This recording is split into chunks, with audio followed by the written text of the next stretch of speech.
Hello friends, दैनिक classes में आपका स्वागत है। दोस्तों, राजस्थान हाईकोर्ट एलडीसी के लिए राजस्थान जीके हम देख रहे थे।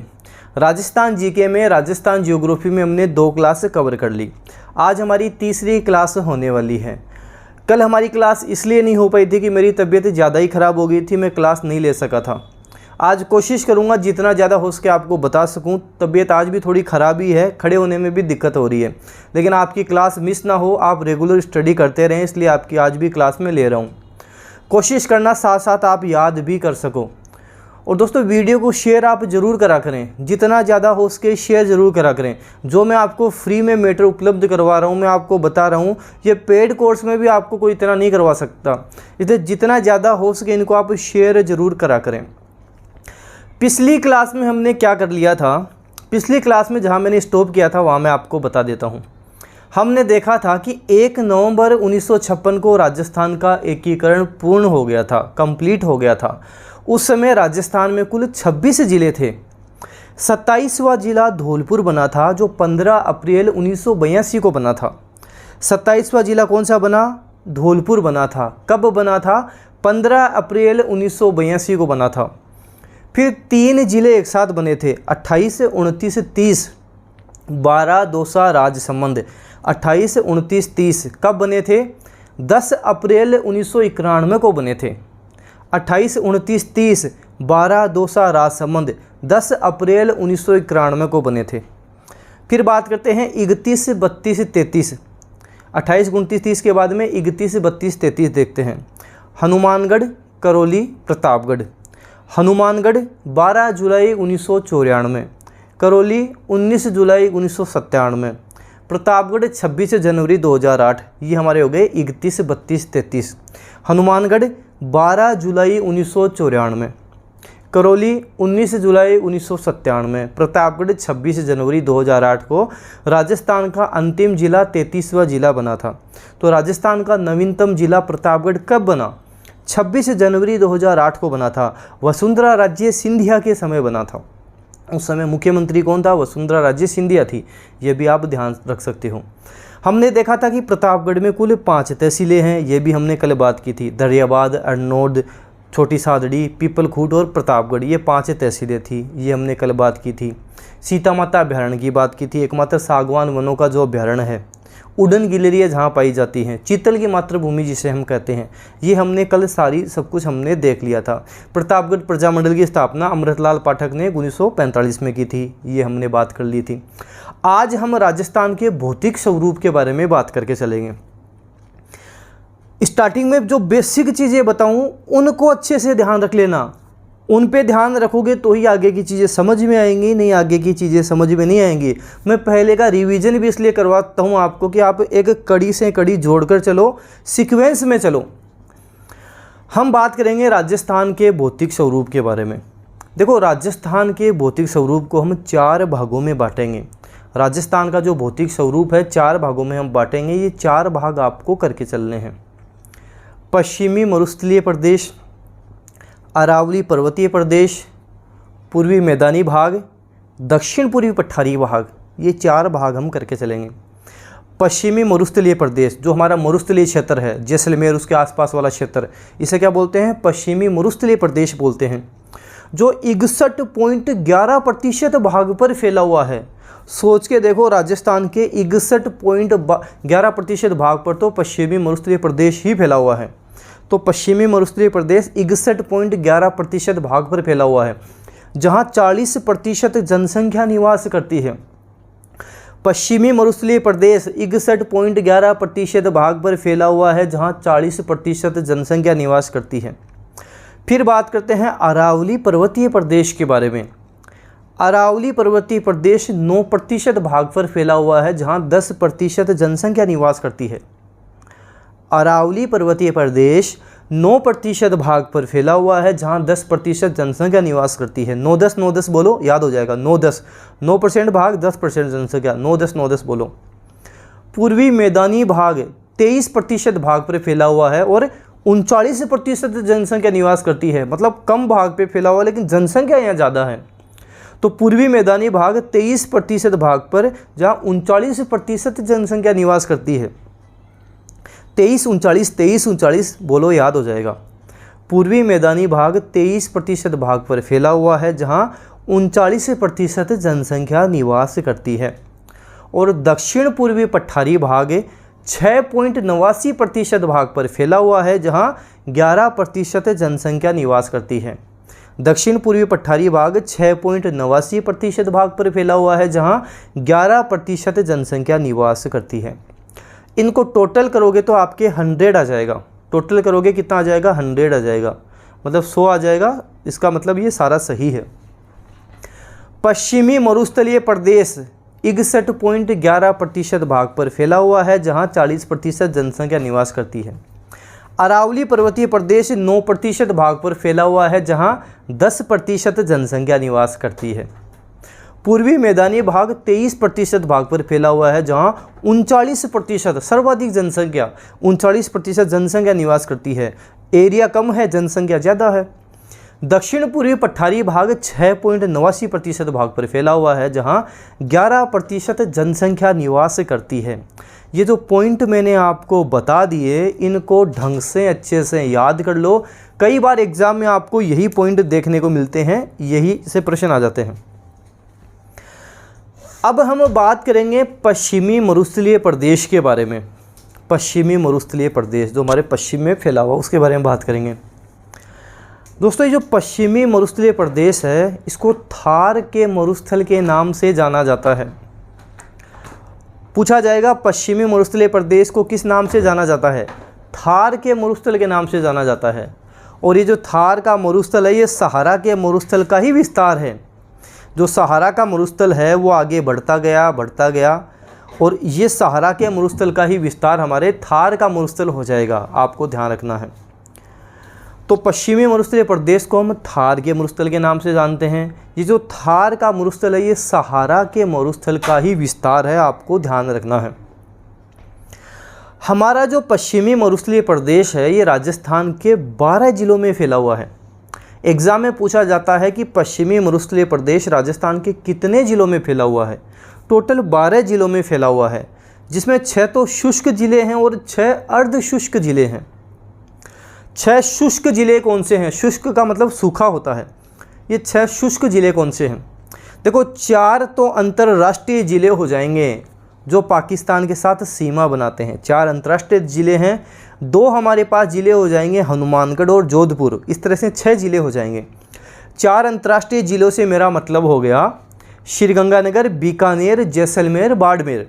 श्रीगंगानगर, बीकानेर, जैसलमेर, बाड़मेर, 4 तो ये हो गए, और हनुमानगढ़ और जोधपुर। टोटल 6 जिले हो गए। ये 6 शुष्क जिले हैं और 6 अर्ध शुष्क जिले हैं। अर्ध शुष्क जिलों को आपको इस तरह से ध्यान रखना है। आपको बोलना है शेखावाटी और जापान अर्ध शुष्क जिले हैं। शेखावाटी और जापान अर्ध शुष्क जिले हैं। शेखावाटी का मतलब हो गया सीकर, चूरू, झुंझुनू। जापान, जा से जालोर, पा से पाली, ने से नागौर।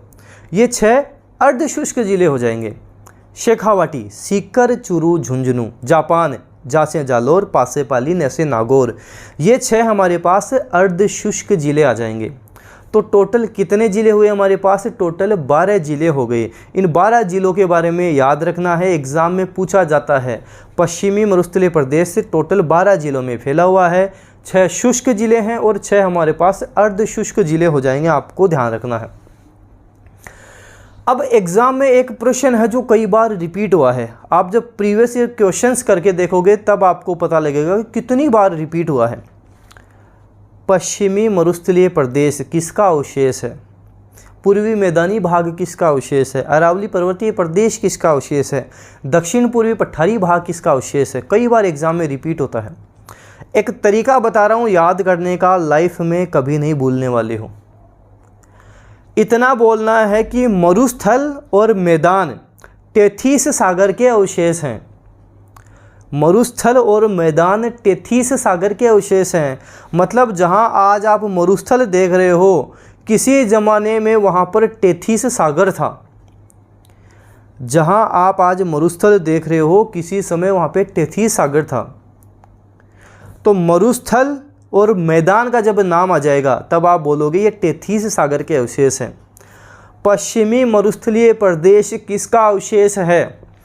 टेथिस सागर का अवशेष है। मैदान, मैंने बोला मैदान, पूर्वी मैदानी भाग किसका अवशेष है? टेथिस सागर का अवशेष है। पश्चिमी मरुस्थलीय प्रदेश किसका अवशेष है? टेथिस सागर का अवशेष है। पूर्वी मैदानी भाग किसका अवशेष है? टेथिस सागर का अवशेष है। तो मरुस्थल और मैदान जहाँ नाम आ गया वो टेथिस सागर का अवशेष है। जहाँ पर्वत और पठार का नाम आ जाए वो गोंडवाना लैंड का अवशेष है। जहाँ आपके पर्वत और पठार का नाम देखने को मिलेगा वो गोंडवाना लैंड का अवशेष है। अरावली पर्वतीय प्रदेश किसका अवशेष है? गोंडवाना लैंड का अवशेष है। दक्षिण पूर्वी पठारी भाग किसका अवशेष है? गोंडवाना लैंड का अवशेष है। तो हमने क्या देखा? पश्चिमी मरुस्थलीय प्रदेश किसका अवशेष है? टेथिस सागर का अवशेष है। पूर्वी मैदानी भाग किसका अवशेष है? टेथिस सागर का अवशेष है। अरावली पर्वतीय प्रदेश किसका अवशेष है? गोंडवाना लैंड का अवशेष है। दक्षिण पूर्वी पठारी भाग किसका अवशेष है? गोंडवाना लैंड का अवशेष है। तो ये चीज़ें जो मैंने आपको बता दी मोस्ट रिपीटेड है, कई बार एग्जाम में पूछा गया है, आपको ध्यान रखना है, मोस्ट रिपीटेड ये हैं। तो ये सारा आपको ध्यान रखना है। अब ये जो हमारे थार का मरुस्थल है दोस्तों, यहाँ पे माइकाशिष्ट चट्टानें पाई जाती हैं। थार के मरुस्थल में माइकाशिष्ट चट्टानें पाई जाती हैं, आपको ध्यान रखना है। माइकाशिष्ट चट्टानों की क्या खास विशेषता होती है? जैसे माइकाशिष्ट जहाँ चट्टानें होती हैं, जैसे ही ये जल के संपर्क में आती हैं, यहाँ पे केशाकर्षण विधि बनती है। इस केशाकर्षण विधि का मतलब हो गया यहाँ पे सोडियम क्लोराइड बनेगा, और सोडियम क्लोराइड के कारण ही इनका पानी खारा हो जाता है। यहाँ जो जल है इनका पानी खारा हो जाता है। वैसे भी हम बात करेंगे तो समुद्र का पानी खारा होता है। मैंने बात की मरुस्थलीय प्रदेश टेथिस सागर का अवशेष है, सागर समुद्र पानी खारा होगा। तो इससे भी आप एक आइडिया लगा सकते हो कि किसी ज़माने में यहाँ पे टेथिस सागर रहा होगा, इसलिए यहाँ पे खारा पानी देखने को मिल रहा है। इसलिए यहाँ पे पता लगता है कि मछली के अवशेष भी पाए गए हैं। तो इससे भी आप ध्यान रख सकते हो। तो आपको ध्यान रखना है, ये माइकाशिष्ट चट्टानें, यहाँ केशाकर्षण विधि बनेगी, सोडियम क्लोराइड बनेगा, और ये पानी खारा यहाँ का होता, आपको ध्यान रखना है।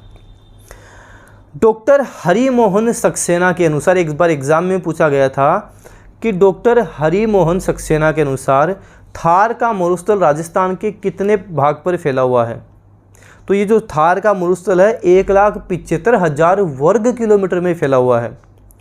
किसके अनुसार? डॉक्टर हरिमोहन सक्सेना के अनुसार। ये आपको ध्यान रखना है, एग्जाम में पूछा गया था कि डॉक्टर हरिमोहन सक्सेना के अनुसार थार का मरुस्थल राजस्थान के कितने वर्ग किलोमीटर में फैला हुआ है? 1,75,000 वर्ग किलोमीटर में फैला हुआ है। एग्जाम में पूछा गया है, आपको ध्यान रखना है। ये जो थार के मरुस्थल है यहाँ पे 20 से 50 सेंटीमीटर वर्षा होती है। वर्षा कम होती है, आपको पता है, वैसे भी मरुस्थल में वर्षा कम ही होती है। 20 से 50 सेंटीमीटर वर्षा होती है। रेतीली बलुई मिट्टी यहाँ पाई जाती है। जो मिट्टी पाई जाती है, पूछ लेते हैं कौन सी मिट्टी पाई जाती है? यहाँ पे रेतीली बलुई मिट्टी पाई जाती है, आपको ध्यान रखना है।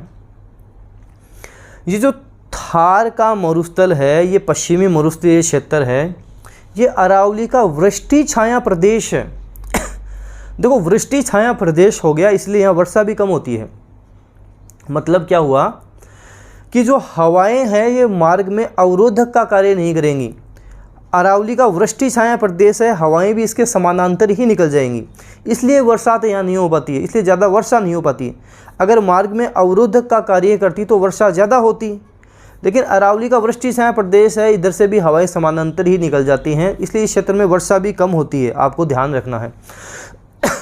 फिर पूछता है कि थार के मरुस्थल का ढाल किधर है? इसका ढाल उत्तर पूर्व से दक्षिण पश्चिम की ओर है। जो थार के मरुस्थल का ढाल, आप पिछले एग्जाम में देखना, पूछा गया प्रश्न है ये भी। थार के मरुस्थल का ढाल उत्तर पूर्व से दक्षिण पश्चिम की ओर है। एग्जाम में पूछा जाएगा कि थार के मरुस्थल का ढाल है उत्तर पूर्व से दक्षिण पश्चिम की ओर, थार के मरुस्थल का ढाल आपको ध्यान रखना है। राजस्थान में सर्वाधिक वायु अपर्दन कहाँ होता है? वायु से जो अपर्दन होता है, जैसे तेज़ हवा चलती है उसके साथ मिट्टी आती है, इसे वायु अपर्दन कहते हैं। ये वायु अपर्दन सर्वाधिक कहाँ होता है? जैसलमेर में होता है।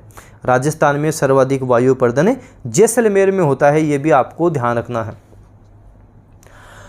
25 सेंटीमीटर समवर्षा रेखा थार के मरुस्थल को 2 भागों में बांटती है। 25 सेंटीमीटर समवर्षा रेखा, जहाँ पे 25 सेंटीमीटर वर्षा की हम बात करेंगे, ये थार के मरुस्थल को 2 भागों में बांटेगी, 2 पार्ट कर देगी। एक तो शुष्क रेतीला प्रदेश, एक अर्ध शुष्क रेतीला प्रदेश। शुष्क रेतीला प्रदेश जैसलमेर के हम बात करेंगे पश्चिम वाला क्षेत्र, एक अर्ध शुष्क रेतीला प्रदेश। 25 सेंटीमीटर वर्षा रेखा 2 भागों में बांटेगी, एक तो शुष्क रेतीला प्रदेश, एक अर्ध शुष्क रेतीला प्रदेश। शुष्क रेतीला प्रदेश को भी हम 2 भागों में डिवाइड करेंगे। जो शुष्क रेतीला प्रदेश है इसे भी हम 2 भागों में बांटेंगे। एक तो वो भाग जो बालू का स्तूप होंगे, एक वो भाग जहाँ बालू का स्तूप नहीं होंगे। तो हम बोलेंगे बालू का स्तूप मुक्त प्रदेश, बालू का स्तूप युक्त प्रदेश। बालू का स्तूप मुक्त प्रदेश का मतलब हो गया जहाँ बालू का स्तूप नहीं है। बालू का स्तूप युक्त प्रदेश का मतलब हो गया जहाँ बालू का स्तूप है। बालू का स्तूप मुक्त प्रदेश जो 41.5% भाग पर है, जहाँ बालू का स्तूप नहीं है, और बालू का स्तूप युक्त प्रदेश जहाँ बालू का स्तूप है वो 48.5% भाग पर फैला हुआ है। बालू का स्तूप क्या होते हैं? ये जो रेत के टीले बन जाते हैं, रेत के जो धोरे बन जाते हैं, उसे ही हम बालू का स्तूप कहते हैं। आपने सुना होगा धरती धोरारी, तो ये जो धोरे बन जाते हैं, टीले बन जाते हैं, उसे ही बालू का स्तूप कहा जाता है। जैसलमेर में जिन्हें धरियन कहा जाता है। तो ये बालू का स्तूप के बारे में हम बात करेंगे। आज की क्लास दोस्तों मैं आपको इतनी ही करवा पाऊँगा क्योंकि मेरे से ज़्यादा आज खड़ा भी नहीं हुआ जा रहा है, तबीयत कुछ ज़्यादा ही ख़राब है। तो जो मैंने अभी तक आपको करवा दिया है, आप उन सब का अच्छे से रिवीजन ले लो, अच्छे से उनको रिवाइज कर लो, ताकि पहले वाला भी आपके अच्छे से याद हो जाए। जो पश्चिमी मरुस्थलीय प्रदेश मैंने आपको आज बताया, एक बार लिख कर उनको याद करना, तभी वो माइंड में फिट बैठेगा। पश्चिमी मरुस्थलीय प्रदेश, अरावली पर्वतीय प्रदेश, पूर्वी मैदानी भाग, दक्षिण पूर्वी पठारी भाग, इनको एक बार लिख कर अच्छे से याद करो। जितना मैंने करवा दिया उसको ढंग से याद कर लो। आगे वाली क्लास में हम और अच्छे से और करके चलेंगे। तब तक जितना करवा दिया उतना आप अच्छे से ढंग से उसको लेकर बैठो। हिंदी इंग्लिश में भी जो करवा रहा हूँ उसको भी लेकर बैठो, इसमें भी लेकर बैठो, ताकि ये सारी चीज़ें आपके अच्छे से याद हो जाए। और दोस्तों आप वीडियो को जितना ज़्यादा हो सके शेयर ज़रूर करा करें, जितना ज़्यादा हो सके शेयर करा करें। वीडियो जैसे ही आपको डेनियल क्लासेज वीडियो दिखे या लाइक करा करें। डेनियल क्लासेज यूट्यूब चैनल पे नए हों जब सब्सक्राइब करो, साथ साथ बेल आइकन जो घंटी वाला बटन है उसको प्रेस कर लेना। इससे क्या होगा, कोई भी न्यू नोटिफिकेशन आएगा वो आपको तुरंत मिल जाएगा कि डेनियल क्लासेज की तरफ से कोई न्यू नोटिफिकेशन आया है, तो वो भी आपको करके रखना है। धन्यवाद।